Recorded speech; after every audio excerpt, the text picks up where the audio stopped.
नमस्कार विद्यार्थी मित्रांनो, आपण आजच्या व्हिडिओमध्ये पाहत आहे क्लास 10 ची प्रॅक्टिस सेट 1.3 चा क्वेश्चन नंबर 4. बघा आपल्याला क्वेश्चन मध्ये काय दिलंय, in a triangle ABC AP perpendicular to BC. ही जी एपी सेगमेंट आहे ती बीसी ला परपेंडिक्युलर आहे. BQ perpendicular to AC. त्याच्यानंतर बीपीसी हे तीन पॉइंट एका रेषेवर आहेत. बघा हे बीपीसी आणि AQC हे पण एका सरळ लाईनवर आहे, स्ट्रेट लाईनवर. तर आपल्याला प्रूव्ह करायचं आहे CPA आणि CQB सिमिलर आणि नंतर काही व्हॅल्यू दिल्या त्याच्यामध्ये AC आपल्याला फाइंड आउट करायचं आहे. पहिल्यांदा आपण हे दोन ट्रायंगल सिमिलर दाखवूया. आता हा CPA कुठे बघा, CP आणि हा A हा तुमचा ट्रायंगल CPA. ओके. आणि दुसरा ट्रायंगल आहे तुमचा CQB. तर हा QB हा तुमचा असेल CQB ट्रायंगल. ओके. हे दोन ट्रायंगल तुम्हाला सिमिलर दाखवायचे. आता ह्या दोन ट्रायंगल मध्ये जर बघितलं आपण तर आपल्याला हा जो C अँगल हा आपल्याला कॉमन अँगल दिसत आहे.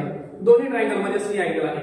आणि दुसरा अँगल म्हणजे ट्रायंगल CPA मध्ये अँगल P 90 आहे आणि ट्रायंगल CQB मध्ये हा 90 आहे. कळलं का?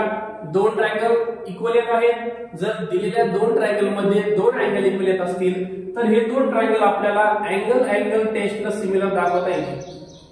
तर आपण लिहून घेऊया.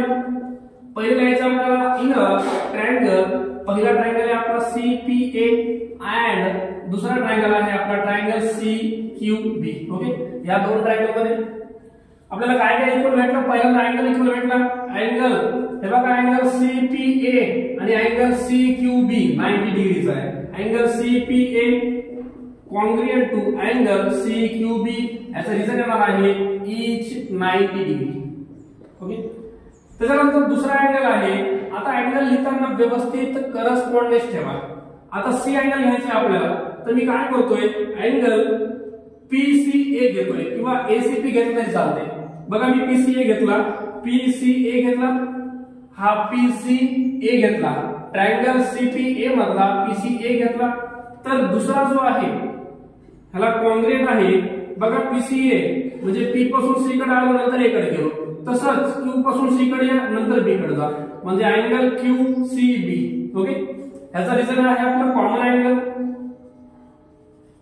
त्याच्यानंतर आपल्याला लिहिता येईल triangle, therefore triangle CPA similar to triangle CQB. Reason आहे आपलं अँगल टेस्ट. ओके. त्याच्यातला पहिला क्वेश्चन आपण सॉल्व्ह केला की हे दोन ट्रायंगल आपण सिमिलर दाखवले, त्यामध्ये आपण अँगल टेस्ट वापरली. आता आपल्याला ह्या काही साइड दिल्या, ह्याच्यावरून आपल्याला AC साइड फाइंड आउट करायची. कळलं का? आता काय करू आपण, हे जे दोन ट्रायंगल आहेत ह्या ट्रायंगल मधल्या ज्या साइड आपल्या कामाच्या आहेत त्याच घेऊया करस्पॉन्डिंग मध्ये. आता AP जर घेतला आपण, बघा A पासून P कडे, ही जर AP घेतली आपण तर इकडची काय घ्यावं लागेल आपल्याला, BQ घ्यावं लागेल, BQ. ओके. नेक्स्ट APBQ झालं. त्याच्यानंतर BC. आता इथं BC आहे, सेकंड ट्रायंगल तुमचा खाली इथं BCA. इथला जर BC घेतला तर इथला आपल्याला AC घ्यावा लागेल, AC. ओके. ह्या ज्या आहेत त्या करस्पॉन्डिंग साइड आहे. रिझन म्हणजे आपण लिहून टाकूया corresponding sides of a similar triangles are in proportion. Okay. ह्याच्यामध्ये अजून एक साइडची जोडी आहे पण ती आपल्याला काही कामाची नाहीये. कळलं का? AP झालं, AC झालं. हे बघा AP झालं, AC झालं, PC राहिले. पण PC ची आपल्याला गरज नाही, कुठं PC ची व्हॅल्यू दिली पण नाही आणि PC आपल्याला फाइंड पण करायचं नाही, त्याच्यामुळे ती साइड आपण घेतलीच नाही. ओके. आता या दिलेल्या साइड मध्ये व्हॅल्यू पुट करू. AP ची व्हॅल्यू किती आहे? चला इकडे सॉल्व्ह करू आपण. AP किती आहे? AP आपल्याला 7 दिले. 7 अपॉन BQ कुठे आहे? 8 आहे. Is equal to AC. AC किती आहे आपलं? AC आपल्याला फाइंड आउट करायचं आहे. AC अपॉन BC आहे आपलं 12. ओके. आता या क्रॉस मल्टिपल करूया. 12 या साइडला येईल, 7 into 12 upon 8 is equal to AC. 8 आणि 12 ला 4 ने लेस होईल. 4 2 चा 8, 4 3 चा 12. आता 7 3 चा 21 upon 2 is equal to AC, म्हणजे AC आहे तुमचं 10.5. ओके. 21 चा हाफ म्हणजे AC आहे तुमचं 10.5. ओके.